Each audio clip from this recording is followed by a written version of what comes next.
wagas mong pagsinta. Habang walang kakayanan, masuklian ka ng buti sa lahat mong ginawa. Yakap mo ko sa aking karingan. Inibig mo ko nang di kayang tumbasan. O Diyos ng katarungan at katwiran, na kahit minsan di nabahiran ng kabanalan, kalwalhatian. Salamat sa sundulang biyaya mo, O Diyos ng pag-ibig na mas malawak pa kaysa aking mga pagkakasala. Higit pa sa buhay ko, salamat sa sundulang biyaya mo.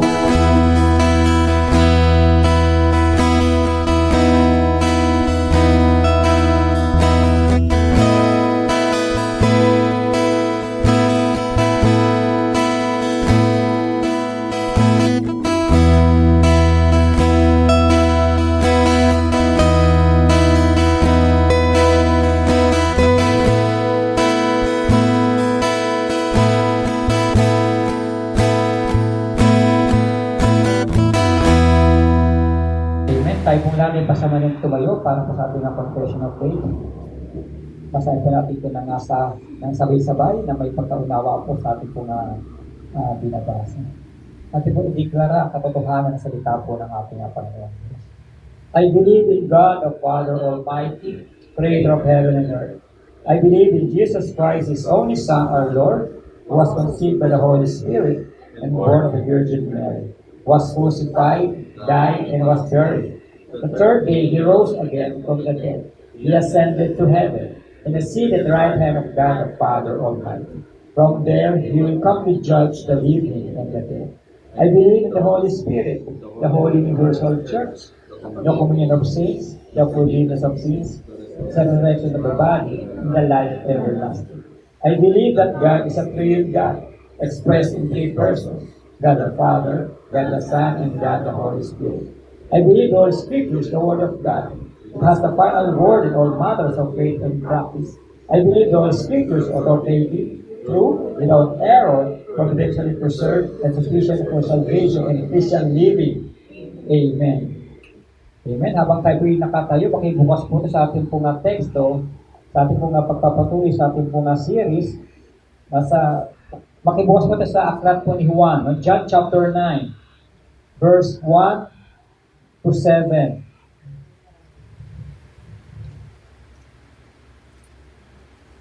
John chapter 9, verse 1 to 7. Basahin po natin ito ng sagutan. Ako po sa verse 1, kayo po sa verse 2, at sa last verse po sa verse 7 ay sabay-sabay po tayo. John chapter 9, verse 1. Basahin ko sa Tagalog version. Sa paglalakad ni Jesus, nakita niya ang isang lalaking ipinanganak na bulag.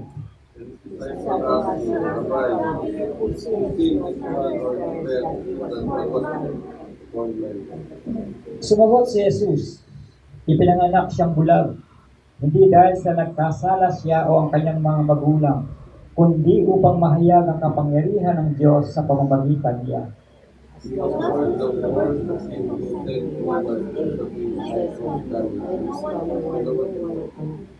Habang ako'y nasa sanlibutan, ako ang ilaw ng sanlibutan.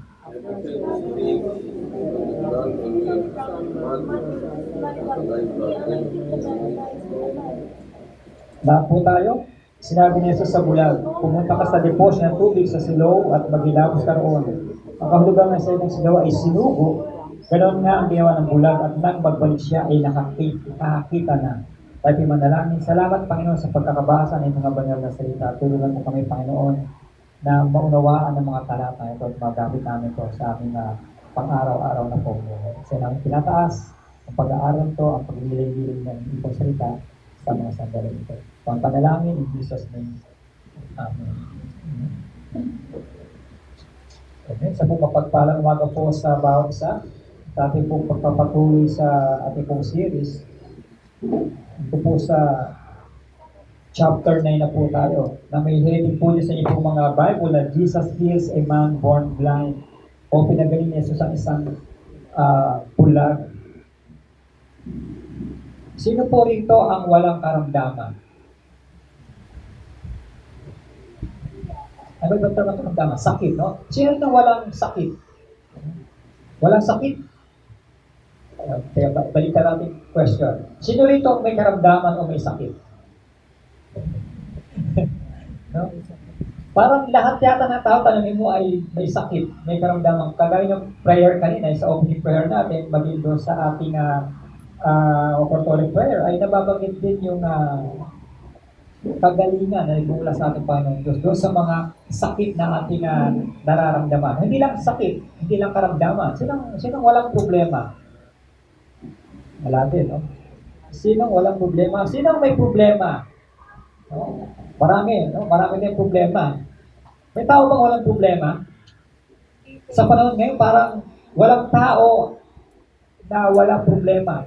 At sa panahon din po natin ngayon, walang tao na walang sakit. Halos lahat ngayon ay may sakit. Pumunta ka sa hospital, puno-puno lagi. Magpa-admit ka para walang available na rooms. Laging jump pack ang mga hospital po ngayon. At gagaya na sabi ko kanina, sabi nga sa heading po na Jesus heals a man born blind. Kaya ang tanong ko muna sa inyo po kanina ay, sino ang may karamdaman? Sino ang may sakit? Sino ang may problema? Sino ang walang problema? At sa mga sandali po ito, tayo pong lahat ay mga nagtaas ng kamay, tayong lahat ay may problema, tayong lahat ay may mga dinaramdam, may mga karamdaman, may mga sakit. Anong ginagawa po natin kapag ayan, nalaman mo na may sakit ka, nalaman mo na meron kang problema, nalaman mo na ang dami mong struggle sa buhay, may stress ka na sa buhay, ano yung first thing na ginagawa natin? Nagbubukmok? Sinusolve yung problem mag-isa? Nagpo-call a friend? O kumukonsulta sa social media? Nagtatanong kay Google, nagtatanong kay TikTok? Si TikTok mas sumasagot. Si Google sumasagot eh. Ang dami natin kinukonsultahan mga bagay upang tanungin, bagay ang AI kinukonsulta para tanungin sa mga bagay na ating nararanasan, nararamdaman o mga pinagdadaanan, mga hindi maganda sa ating pang-araw-araw na pamumuhay. Jesus heals a man born blind. Wala naman sa ating pinanganak dito na bulag. Lahat tayo pinanganak na kalusog. Kasi kung may mga pinanganak dito na bulag, ay siyempre, hindi ka nakakita. Yung isang tao na ipinanganak na bulag ay maraming problema dahil siya hindi nakakita. Nung pinanganak ay walang paningin. Ibig sabihin, hindi niya alam ang kanyang surroundings. Pumikit nga po kayo sandali. Pikit na kayo sandali po. Tingnan naman natin. Ano nakikita po ninyo? Anong kulay ang red? Kapag nakapikit kayo. Anong kulay po ang red kapag nakapikit kayo? Diba? Black pa rin po, diba? Kasi nakapikit. Alam mo red ay red, pero hindi mo alam ang red ay yung kulay niya talagang ay kulay red. Alam mo lang pangalang red, pero hindi mo alam ang talagang tunay na kulay ng red kapag ikaw ay nakapikit o ikaw ay bulag. Okay. Dito po sa heading po natin, sabi po dito, sa context po dito na naka-encounter daw po ang ating mga Jesucristo at kanyang mga alagad along the way ng isang lalaking bulag, no? mula pa nung siya ay pinanganak. Ibig sabihin siya ay isinilang, hindi siya nakakita ng liwanag kasi pinanganak siyang bulag. At hanggang sa kanyang pagtanda, sa kanyang paglaki, ay hindi niya alam o wala siyang general idea regarding sa kanyang surroundings. Kaya ang tanong ko kanina, ano kulay ang red kapag ikaw ay bulag? Hindi po kulay red ang red sa bulag, kundi black pa rin po. Kasi lahat ng kanyang perception ay madilim. Total darkness. Kaya nga po, ito po yung tinatawag na theological debate po dito, na sabi ng mga alagad, Rabbi, who sinned, this man or his parents, that he was born blind? Guro, sino ang nagkasala? Ito bang lalaking ito? Ito ang kanyang magulang, kaya siya ipinanganak na ganyan. Ito yung kanilang tradisyon, yung kailang pananampalataya, yung kailang paniniwala patungkol sa may mga karamdaman, may mga problema, may mga hindi magandang pangyayari po sa kanilang buhay. Ito ina-attribute agad nila sa kasalanan ng tao na yon at kasalanan ng kanilang mga magulang. Ito po natin pong tatalakay po yung pagninilayan po natin, patungkol po ito sa kagalingan o patungkol po ito sa mga sakit. At nawa ito mga sakit o yung kagalingan na nararanasan po natin, ito ay makapagbigay lugod sa ating Panginoong Diyos. Kaya tanong ko po kanina, sino may problema? Sino may sakit? Sino yung na-stress? Sino yung nakakaranas hindi maganda? Nawa ito ay mabigyan natin kaluguran ng mga bagay nito sa ating Panginoong Diyos. Bagamat tayo nakaranas ng karamdaman, hindi magandang pangyayari po sa ating buhay, and praise God dahil walang bahay sa atin ng bumagsak, gumuho, although may tumutulo. Pero walang bahay sa atin na bumagsak or na damage dahil sa bagyong Inday. Ngayon sa ating pagpapatuloy, yun po yung context po nito, yung habang sila naglalakad, nakasalubong sila ng isang lalaking ipinanganak na bulag. Hindi po yung lalaking bulag ang lumapit kay Jesus o sa mga alagad, kundi ito'y kailang nadaanan at nilapitan po, personally po, ng ating Panginoong Jesucristo kasama ng kanyang mga alagad. At tingnan po natin itong passage po na to.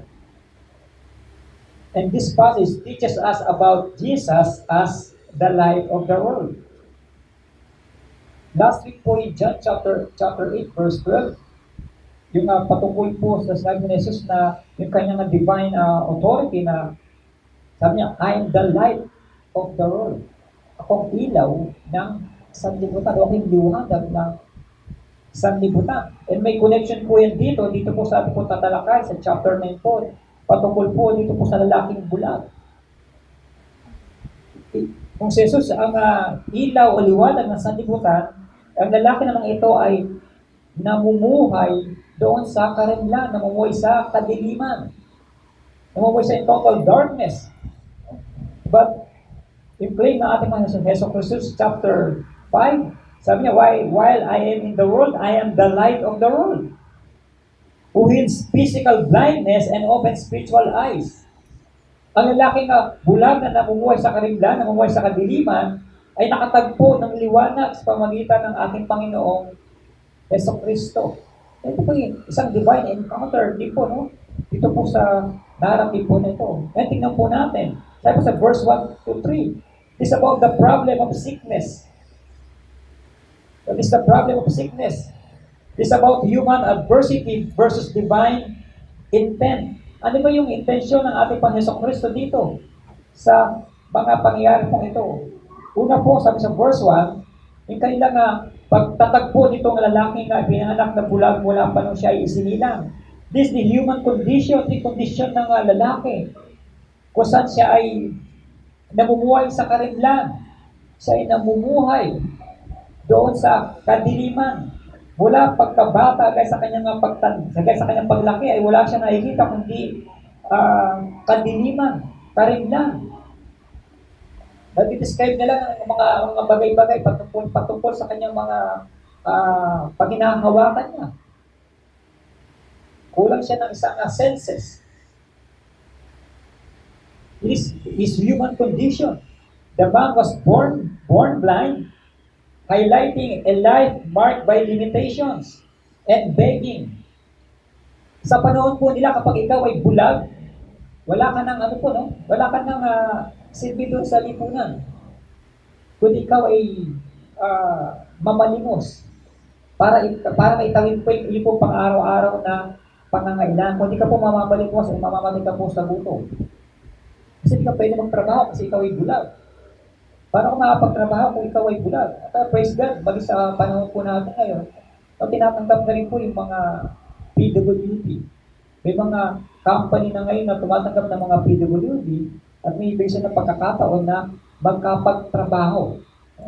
At tagisan ng kailang mga talento, bagay sa mga normal po ng mga tao. Sa product sickness, yung human condition po, nitong lalaki na siya ay bulag, living total darkness, mula pagkabata, hindi niya po alam kung ano yung kanyang surroundings. Then, sa verse 2, and his disciples asked him, Rabbi, who sinned, this man or his parents, that he was born blind? No, dito na papasok yung problema natin bilang mga tao. This is human tendency to judge. Nag-judge na agad ng mga disciples itong lalaki ito na ipinanganak na bulag. Ay sabi niya, direct na sinabi ng mga disciples, Rabbi, who sinned, this man or his parents? Guro, sino nagkasala? Ito mga lalaki ito o yung kanyang mga magulang? Parang, Lord, pumili ka. Sino nagkasala? Itong lalaki ito o yung kanyang mga magulang? Kaya siya ganyan, kaya siya nagkakaganyan. And the disciples look for someone to blame. Sa panahon pa lang po ng pagkakasala ni Eva at Adan ay ito na isa po sa mga problema natin bilang mga tao na naghahanap tayo ng masisisi. Naghahanap tayo ng maituturo. Kahit dito sa ating mga flood control issue.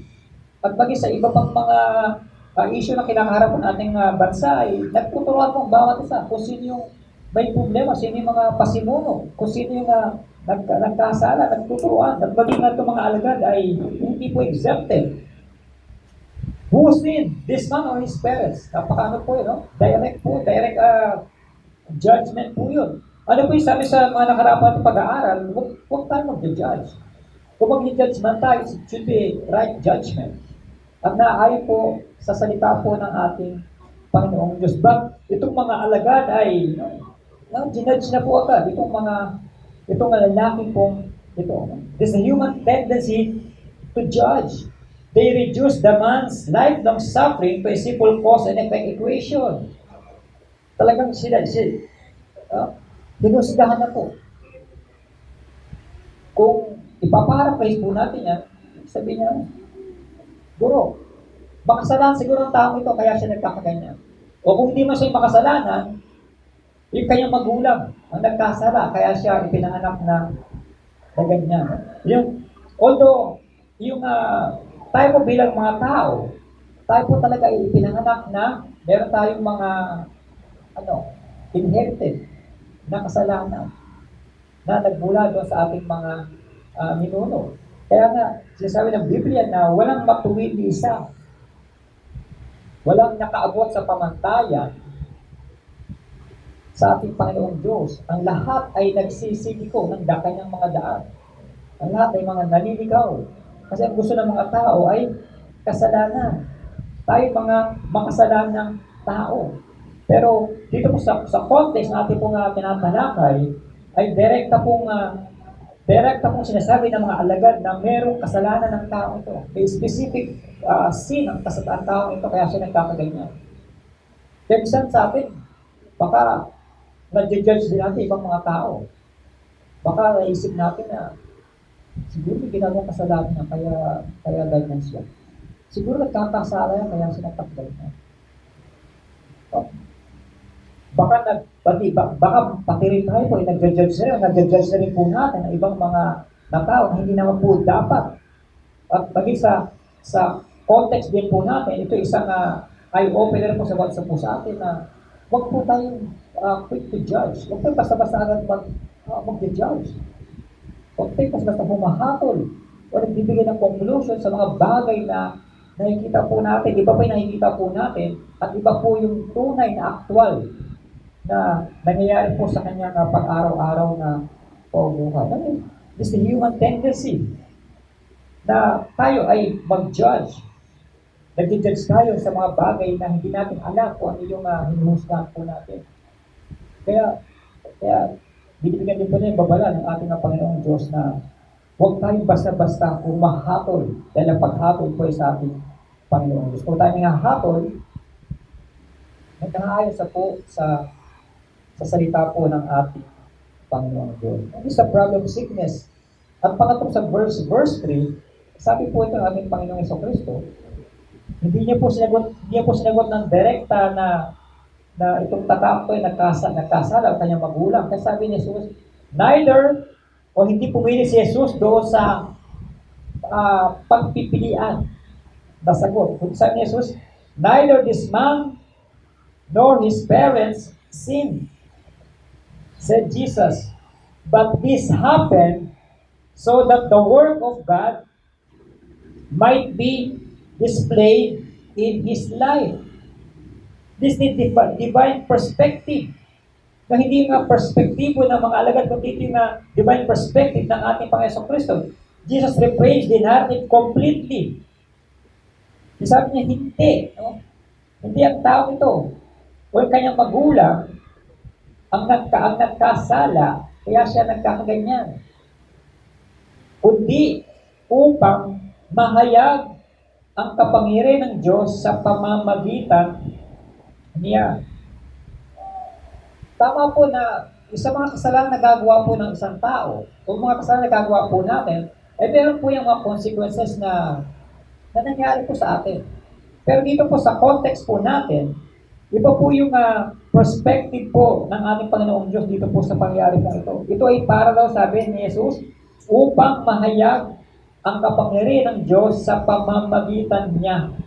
Ito pangyayari ito sa kanyang buhay na siya ipanganak na bulag ay may layunin o may purpose sa ating Panginoong Diyos na mahayag ang glory o mahayag ang kapangyarihan ng Diyos sa pamamagitan ng pangyayari po sa kanyang buhay na siya ay walang paningin. Ang paliwanag po na sinasabi ng ating Panginoong Kristo. And suffering is sometimes the backdrop God uses to reveal His glory. Yan pala. Yung mga nangyari pala sa ating mga buhay, huwag pala natin itong tignan as kung ano yung present situation po natin. So kung titignan po pala natin ito in the near future, tignan natin ito na paano ba natin mapapapurihan ang Diyos sa pamamagitan ito? Paano ba natin makikita yung kapangyarihan ng Diyos sa pamamagitan ng mga sufferings na ito, sa pamamagitan ng mga sakit na ito, sa pamamagitan ng mga problema ito? Sabi ito, God can use our deepest hardships as a canvas for His glory. Maging yung ating mga kapighatian, kahirapan, ay ginagamit ang ating Panginoon Diyos o pwedeng gamitin ang ating Panginoon Diyos para may mahayag pa rin ang kanyang kapangyarihan, mahayag pa rin ang kanyang kaluwalhatian. Tandaan po natin, yung creation ng ating lahat ng creation ng ating Panginoong Diyos, kinreate yan for His glory, para sa kanyang kapangyarihan. Kaya sabi ng ating Panginoong Diyos, di ba, nung siya ay naglalang na lahat ng bagay, sabi niya, and it was good. Bakit niya po ba kinreate ang mga bagay niya? Bakit ba kinreate niya yung tao? For His own glory. Hindi for the glory of man, kundi for the glory of God, for His glory. At maging ating po mga deepest hardships, ginagamit siya ng ating Panginoon Diyos, pwede niyang gamitin niya for His own glory. At maging evil, maging kasamaan, Ginagamit din po yan ng ating Panginoon Diyos for His glory. Lahat ay for the glory of God. Kaya yung divine purpose po dito, yung divine perspective ng ating Panginoon Diyos. And Jesus corrects their assumption, declaring the man's condition is an opportunity for the works of God to be displayed.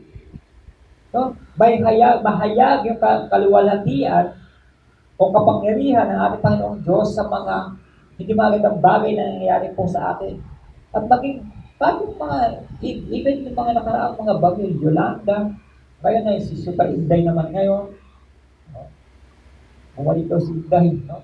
Akala ko, kumating ng session, no? Bumalik si Inday. Ay, ginagamit po yan. No? O naging avenue po yan ng ating Panginoon Diyos para mahayag ang kanyang layunin. So, hindi po na talaga natin lubos na maunawaan o malaman talaga yung tunay na mga plano ng ating Panginoon Diyos. But in the near future, dumadating ang panahon na sabi natin sa mga sarili, kaya pala nangyari mga bagay niya, kaya pala ako nalate kanina. Kasi may aksidente pala sa labas. Possible, kung ako'y napaaga-aga ng alis, ay baka ako'y na-aksidente doon. Minsan may mga bagay na dinidilay ang ating Panginoon sa mga bagay-bagay sa atin. Pero minsan, tignan din po natin. Yung long-term effect po na, baka iniiwas lang tayo ng ating Panginoon Diyos doon sa mas mapaminsalang pangyayari po sa sunod na mga oras. The problem of sickness is about human adversity versus divine intent. The human condition of man, siya ay bulag, walang paningin, the human tendency na yung mga alagad na sila ay quick na nag-judge, mabilis humatol, at tignan din natin yung divine perspective. Kaya napaganda po sabi ng ating Panginoon Kristo, but this happened so that the work of God might be displayed in His life. Hindi naman pwede natin sabihin na mapalad siya dahil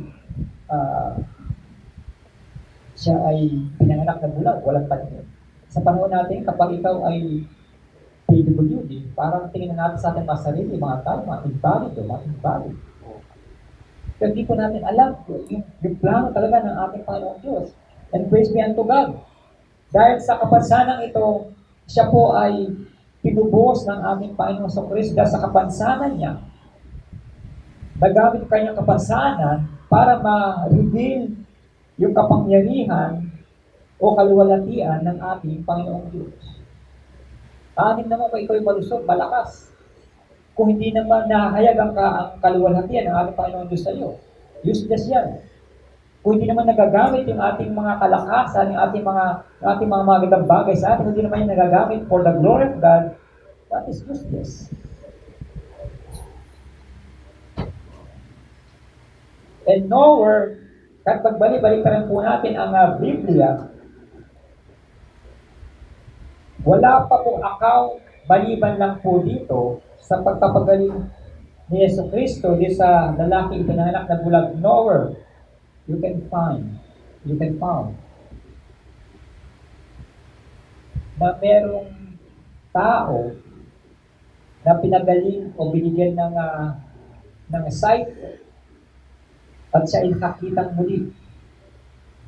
Maliban lang po sa ginawa ng ating Panginoon Yesu Cristo. Kaya nga dami nagtatanong, dami mga marites, di ba? Ito yung lalaking bulag. Hindi, kabukalan niya. Hindi siya yun, kabukalan. Hindi. Ang sabi ng lalaking bulag, ako ito. Dati akong bulag, ngayon ay nakakita na. Kaya, tignan po natin, view personal trials not as divine punishment, but as potential avenues for God's power to be revealed. View personal trials not as divine punishment, but as potential avenues for God's power to be revealed. Kung tayo ay mga mananampalataya, ito lagi natin tignan. Itong mga personal sufferings natin, mga personal trials po natin, tignan po natin ito as a potential avenue potential avenues for God's power to be revealed. Kaya nahayag po ba ang kapangyarihan ng Diyos sa buhay po natin? Nahayag po ba ang kapangyarihan ng ating Panginoong Diyos kapag tayo ay may sakit? Nahayag po ba ang kapangyarihan ng Diyos kapag tayo ay malusog? Pero bakit ganun? Pag umambon, umulan, kasama yung mga Kristiyano. Yan ang number one na kalaban ko ng mga Kristiyano, yung ulan. Kung konting ulan, wala na. Kasama yung mga tunay na Kristiyano. Paano mahayag yung kapangyarihan o yung kabanalan ng Diyos sa buhay po natin kung ulan lamang ay takot na tayo? Paano kung sibak na yung maharang sa atin? Paano kung tagaan na yung nakaharang sa atin? Konting ulan, wala. Konting sakit ng kalingkingan, wala. Pero tandaan po natin na wag po tayong magpapabiligate ng sakit.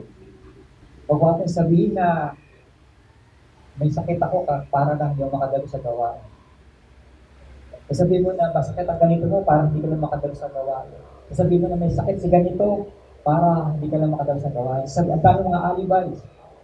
Tandaan po natin, makapangyarihan ang salita ng ating Panginoon. Kung ikaw ay Kristiyano, kahit level na ikaw ay Kristiyano, makapangyarihan ang mga salita na lumalabas din sa bibig. Then, sa iyo nananahan ang Santo Espiritu. At kung sasabihin mo na ikaw ay may sakit na hindi naman, para ka lang makaliwas sa mga gawain, eh baka magkasakit ka nga talaga. Baka tulong ka nga talaga magkasakit. Kaya mag-iingat po tayo. Embrace your calling. No? Tignan po natin ating po mga personal trials not as divine punishment, but as potential avenues for God's power to be revealed at nawa ay nahayag ang kapangyarihan o kabanalan ng Diyos sa buhay po ng bawat isa. So, tingnan mo yung katabi mo. Tingnan mo kung nahayag ba yung kapangyarihan ng Diyos sa katabi mo. No? At parang napansin ko, pag tumitingin sa katabi mo, nakasimangot kayo. Ganyan ba nahayag yung kapangyarihan ng Diyos na kapag titignan mo? Nakasimangot, no?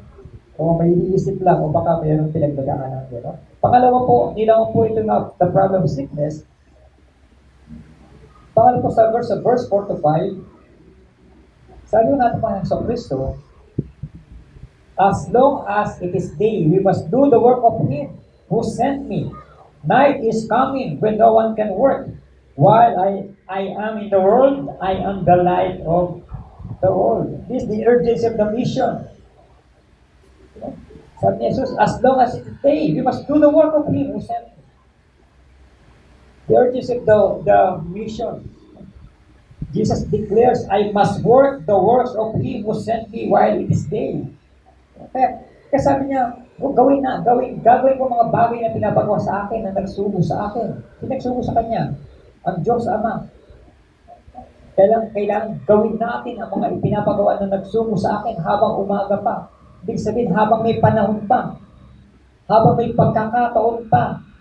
Hindi yung bedridden ka na nakarate ka, saka mo sabihin, Pastor, tayo ay humayo. Pastor, tayo ay mangaral. Pastor, tayo gumawa sa ubasan. Kung kailan ay ikaw ay bedridden na. Kasi sabi niya dito, kailangan gawin natin ang mga ipinapagawa ng nagsugo sa akin habang umaga pa. Malapit ng gabi at wala nang makagawa kapag sabi.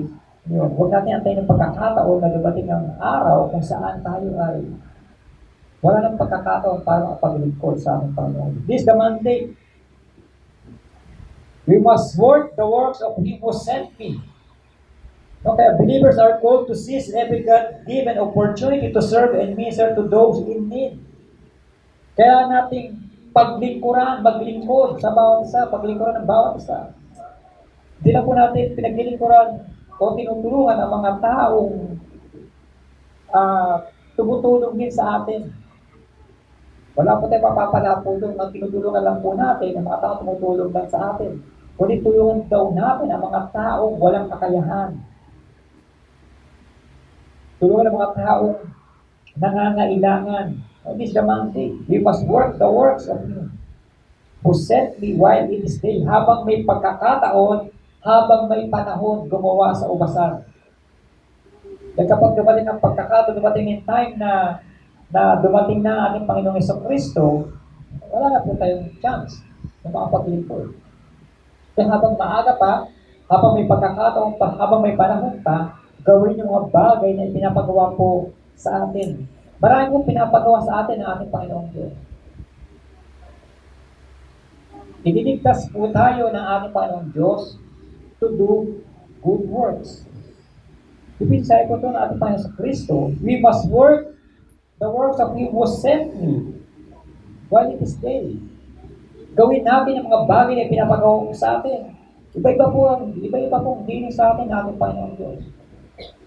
At iba-iba po yung pinapagawa sa atin ng ating Panginoong Diyos. Hindi po tayo pare-parehas. Kasi, ano po tayo? Body of Christ. Meron sa ating mata, tenga, ilong, kamay, paa, buhok, labi. Lahat po tayo ng mga kanya-kanyang gagawin para sa mission ng ating Panginoon sa Kristo. Kaya sabi ni Jesus dito, is the mandate. We must work the works of Him, exactly, while it is day. Habang may pagkakataon tayo, habang mayroon pa tayong panahon, gawin natin ang mga bagay na ipinapagawa sa atin. Huwag niyo pong tatanungin ano yung pinapagawa sa inyo ni Lord. At tanungin po natin ang ating Panginoon Diyos kung ano yung gusto niyang gawin natin para sa Kanya. Kasi hindi ko po alam kung ano yung pinapagawa sa atin. May mga kanya-kanya po tayong mga gampanin sa buhay po na pinapagawa sa atin ng ating Panginoon. At ito yung panalangin po natin na malaman po natin, ma-discern po natin yung mga bagay na pinapagawa sa atin ng ating Panginoon Diyos. And in the urgency, kasi the night is coming when no one can work. Wala pong, literally speaking, wala po talagang dapat na nagtatrabaho sa gabi. Lately lang naman po talaga, may mga graveyard shift sa mga pasimuno ng mga BPO, ng mga call center na may mga graveyard shift. Pero, ano po talaga, literal po talaga na bagay, wala po talagang nagtatrabaho sa gabi. Kasi kapag dumilim na, ang katapat po niyan ay kailangan mo nang magpahinga kasi gabi na kailangan mo nang matulog, kailangan mo magpahinga dahil kinabukasan pag umaga ay magtatrabaho ka naman. Life and ministry opportunities are temporary and believers must act with urgency. Okay? Yung very urgent po ito na panawagan po ng ating Panginoon sa Kristo. Kasi malapit ng dumilim. At kapag dumilim na, kailangan mo na magpahinga, hindi ka na makakapagtrabaho. Kaya, ano yung madato sa atin, kailangan natin gawin ang mga bagay na pinapagawa sa atin ASAP, ASAP, as soon as possible, as soon as narinig natin yung mensahe ng ating Panginoong Diyos na sabi dito, gawin natin ang mga bagay na pinapagawa sa atin dahil malapit na magdilim. And sa verse 5, sabi po dito, while I am in the world, I am the light of the world. It is the power source. Dito nanggagaling yung lahat ng kapangyarihan na mula sa ating Panginoong Jesucristo. I am in the world. I am the light of the world. Habang ako'y nasa mundo, ako yung liwanag ng sanlibutan. Jesus steps into the darkness of human circumstance to bring illumination, truth, and salvation. Kaya, maging natin pong kapag-upasan ang salita po ng ating Panginoong Diyos. Ang panalangin po natin dyan ay bigyan tayo ng tinatawag na illumination na maunawaan natin, maintindihan po natin, yung binabasa po natin. Kasi without the illumination, hindi po tayo natin lubos na maunawaan ito na Biblia. Ang nagbibigay po niya ng yung Santong Espiritu. Siya yung nagbibigay sa atin ng karunungan na maunawaan, maintindihan po natin yung salita po ng ating Panginoon. The power source. Kaya sabi niya dito, while I am in the world, I am the light of the world. Totoo po yan. 100% true po yan. At pinatunayan niya muli po yan dito po sa lalaking bulag na ipinanganak pa, na bulag siya nung siya ipinanganak. Siya umuwi sa kadiliman, umuwi sa karitla, in total darkness. Kaya sabi niya, I am the light of the world. Totoo ito sa buhay po nitong lalaking bulag. At nawa ito totoo din sa buhay po natin na tayo dati nasa kadiliman. Lahat po tayo galing sa kadiliman. Tayo galing lahat sa burak, galing sa putik.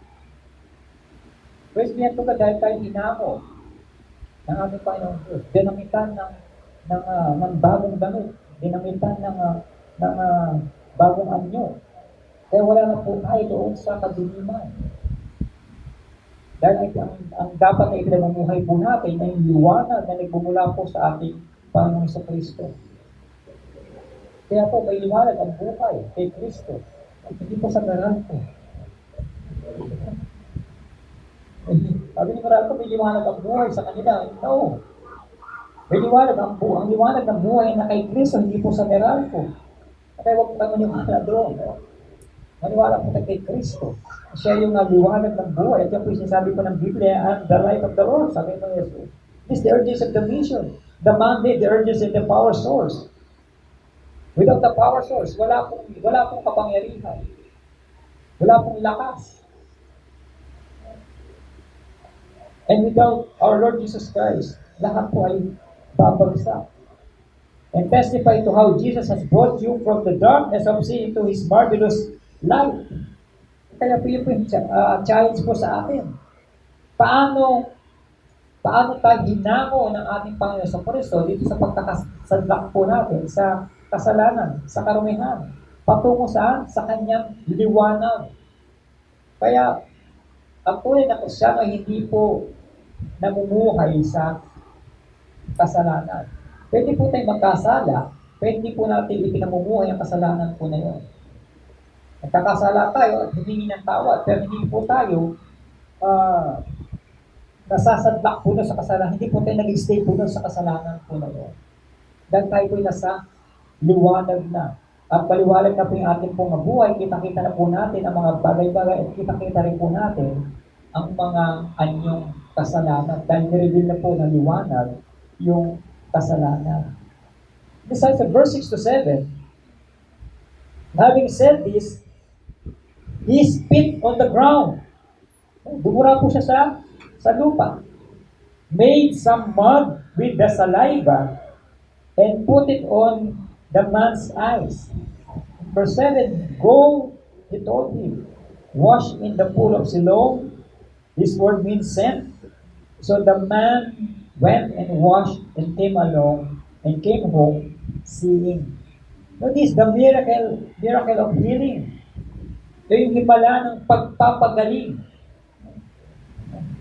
Sino pa nakarasa ito ng himala ng pagpapagaling na ating Panginoon Diyos? Lahat po tayo. Kapag narinig kasi natin healing, ang thinking natin agad yan ay pinagaling lang tayo dun sa actual na sakit. Yung mga physical illnesses. No, hindi naman po yan ang pinatawag na healing. And it's the miracle of healing na talagang pinagaling physically itong lalaki ito na siya ay ipinanganak na bulag, binigyan siya ng panibagong paningin.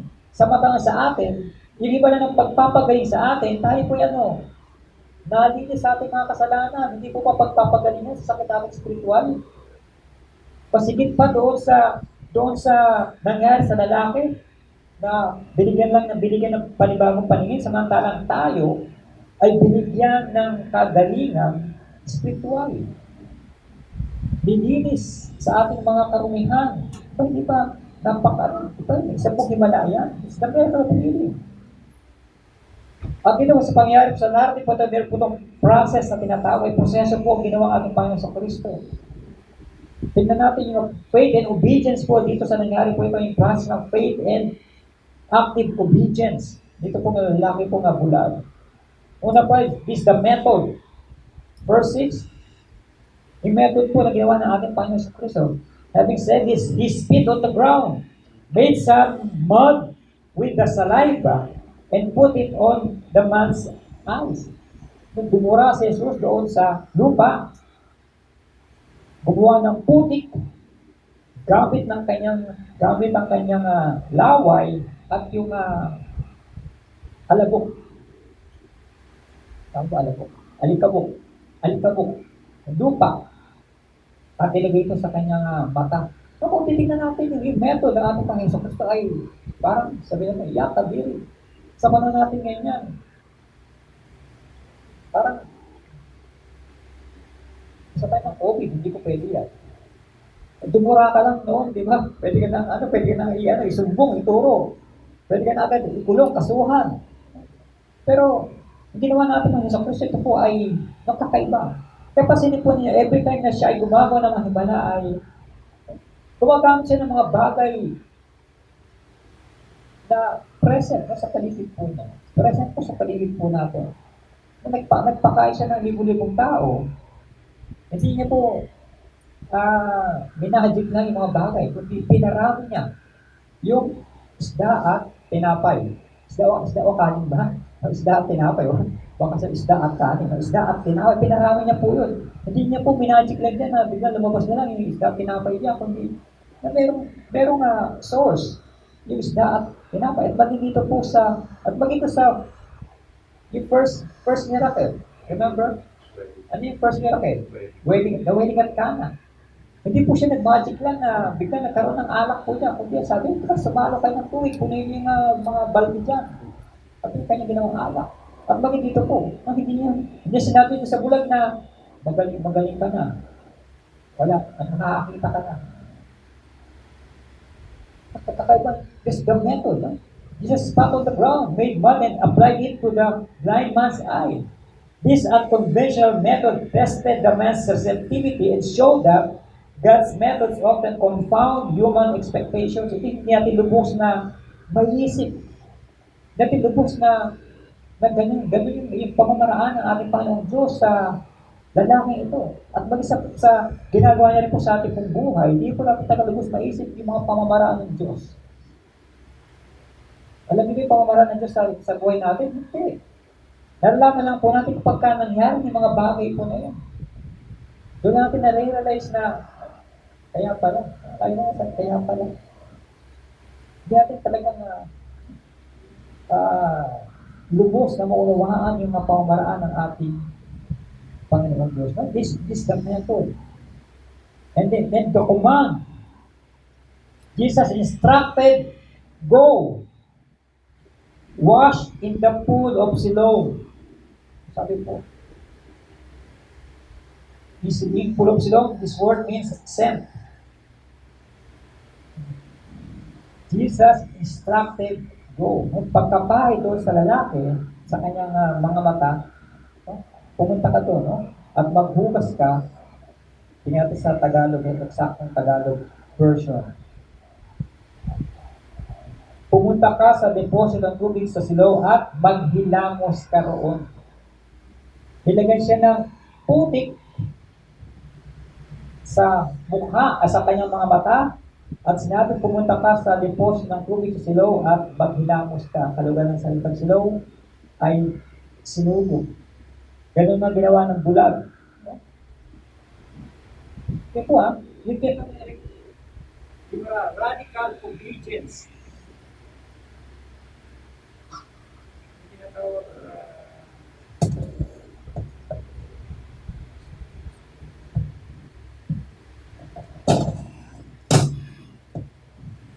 Ang naloobat yung ating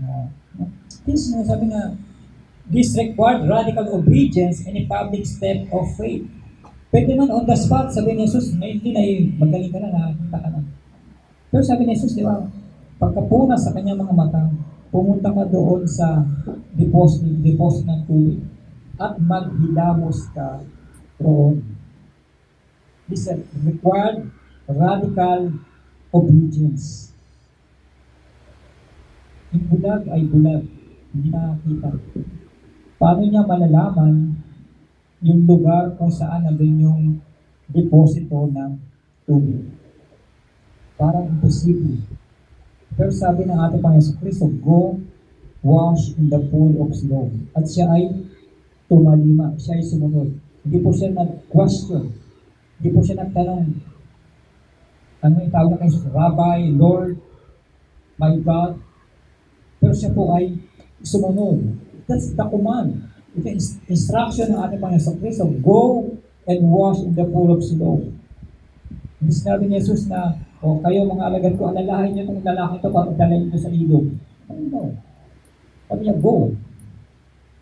Minsan may mga bagay sa atin na pinapagawa sa atin ng ating Panginoong Diyos na minsan napaka-imposible. Minsan parang natin alam kung ano yung mangyayari. Pero sabi kay Abraham, go. Leave your country. Iwan mo yung mga mahal sa buhay at pumunta ka sa lugar na pagdadalan ko sa iyo. Nang hindi man alam ni Abraham kung ano mangyayari ka, dapat na nga sa lugar na yun, pero siya ay sumunod. Maging lalaki ito ay sumunod po sa pagkakasabi ng ating Panginoong Yesu Kristo. At yung faith na meron itong lalaki ito, at yung kanyang pagsunod sa ating Panginoong Kristo, ang naging resulta, it is the result. This is the result. So he went and washed and came back seeing. Nakakita po ang lalaki pagkatapos niyang maghugas doon po sa pool of Siloam. Very detailed po yan. No? Sabi niya, go wash in the pool of Siloam. Kung isunod yung lalaki, gagali kaya siya. Kaya nga, meron tinatawag na process, may process yung ating Panginoong Diyos sa mga bagay na kanyang ginagawa. Yung mga bagay na natin minsan may malawang intindihan. Pero in the long run, malalaman maunawaan po natin kapag nangyari po yung mga bagay po na yun. And it's the result. Yung kanyang pagsunod, yung kanyang pananampalataya, na pumunta doon sa lugar na yun at kanyang ginawa yung pinag-uutos sa kanya ni Jesus at siya ay gumaling sa kanyang sakit na ito. The man obeys, washes, and returns with his sight fully restored. Basta lang po ba siya binigyan ng paningin? Na first time na nakita itong mga tao ito? I'm sure ako'y nananampalataya na hindi lang paningin ang binigay sa kanya, kundi ang kaunawaan. Na malaman kung ang anong kulay black at anong kulay red, anong kanyang surroundings, naman po siyang pagkaunawa sa kanyang surroundings. No, hindi lang po ito basta binigyan ng paningin. No? And the miracle did not happen until the man exercised faith through active obedience. Kaya nangyayari po yung mga bagay. Kapag tayo sumusunod sa mga bagay na pinapagawa po sa atin ng ating Panginoon Diyos. The faith and obedience and result is healing. Kaya sa may mga baray na pinapagawa sa atin ng ating Panginoon Diyos na dapat natin gawin, gampanin yung mga bagay po na yan. At maging hamon din po sa bawat po sa atin, like the blind man, respond to God's word with immediate obedience, even when his instructions do not make logical sense. And Jesus heals a man born blind, reframing the man's suffering not as a punishment, but as an opportunity for God's power to be revealed. Kaya tingnan mo sa atin. No? This tells us to stop asking why. Why? Why bad things happen, instead look for ways God can work through them. Kaya pinghamon po sa atin, itigil na po natin pagtatanong sa Diyos. Na bakit nangyayari mga masamang bagay sa atin?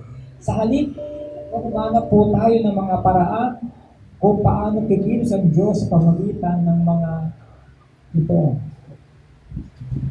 And you don't need a seminary degree to share your faith.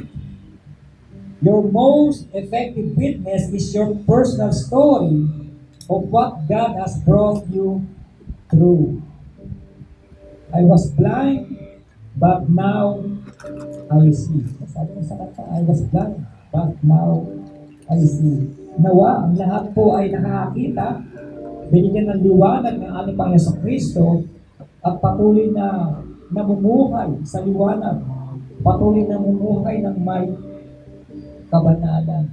Nawa ang bawat sa po ay napagpala sa salita po ng ating Panginoong Diyos, healing for the glory of God. Nawa ang lahat ng mga bagay na nangyari sa atin ay para sa kapurihan at kaluwalhatian po ng ating Panginoon Diyos. Praise be unto God. Tayo kang lahat ay tumayo para po sa ating panalangin.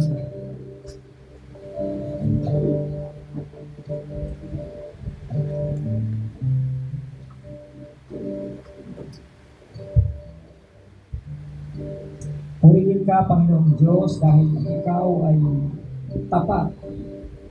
Ikaw ay mabuting Diyos. Ikaw ay makapangyarihan. Alam mo ang lahat ng mga bagay. Ikaw ay nasa lahat ng lahat. Walang limit sa iyo. At ikaw ay makapangyarihan sa lahat ng bagay. Makapangyarihan ka sa lahat ng iyong mga limit. Kaya salamat, Panginoon, bagay sa salita mo na aming natunghayan, aming napagnilayan sa mga oras mo. Ipinapakita mo rito na maging ang lalaking ipinanganak na bulag ay pinagkalooban mo ng kakayahan na makakita.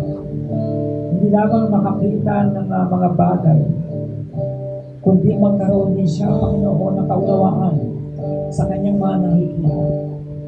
Kaya salamat, Panginoon. Salamat sa iyong salita. At nawa, patuloy nga namin isa pamuhay ang liwanag na ito na nagmumula sa ito.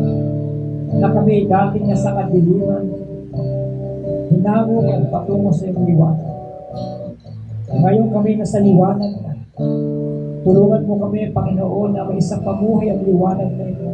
Makita ang liwanag na ito, Panginoon, sa aming community, sa aming tahanan, sa aming opisina, sa aming eskwelahan, at sa lahat ng aspeto ng aming buhay, makita ang liwanag na ito na nagmumula sa iyo.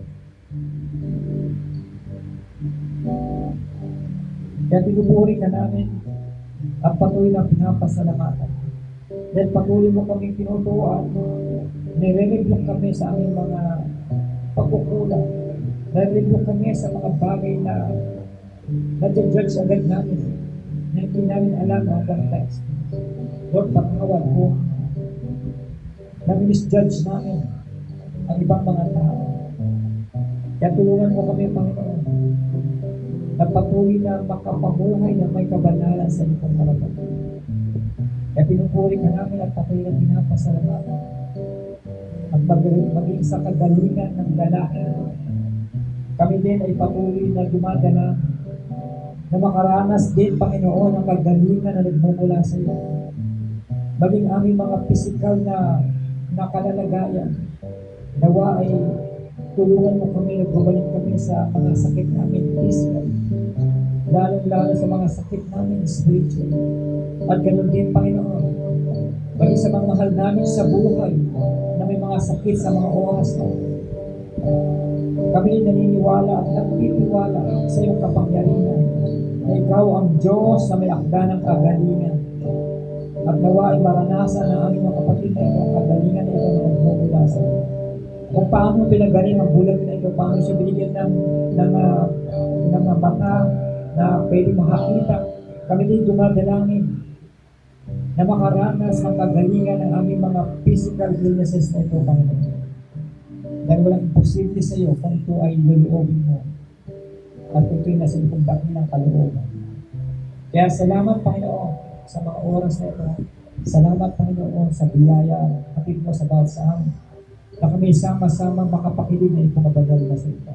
At nawa, ang lahat ng mga bagay na ito na aming mga ginagawa ay para lamang sa iyong kaluluran. Ikaw ang mabigyan namin ng kadakilaan. Ikaw ang mapapurihan namin sa lahat ng ginagawa namin ito. At maging sa kagalingan ng aming sakit. Purihin ka, Panginoon. At maging sa mga problema ang aming nararanasan, purihin ka, Panginoon. Maging sa mga struggles namin sa pang-araw-araw po, may purihin ka, Panginoon. Lahat ng ito ay para sa iyong kapurihan. Yan kami ay naniniwala at nagtitiwala na ikaw ang Diyos na buhay, ang patuloy na tutulong sa bawat isa sa amin upang mapagtagumpayan ang mga bagay mo. Kaya pinupuri ka namin at patuloy na pinapasalamatan dahil ikaw ay tunay at buhay na Diyos. We thank you, Lord, sa mga oras ito. Tapos yung pagpalain pa ang buhay ng iyong mga anak, itinako mo sa lugar na ito, Panginoon. Maging sa kabisihan ng mga kapatid kong ito at maging sa sama ng panahon. Lord, remember this day, Lord, sa pagpapagal ng mga anak mo ito. At pati yung pagpalain pa ang buhay ng mga anak mo, Panginoon. Na itinako mo sa lugar na ito sa mga oras na ito. Kaya pinupuri ka namin at patuloy na pinapasalamatan. Kaya ikaw ay karapat-dapat lamang na pag-alaya ng lahat ng mga papuri, pagsamba at pasasalamat.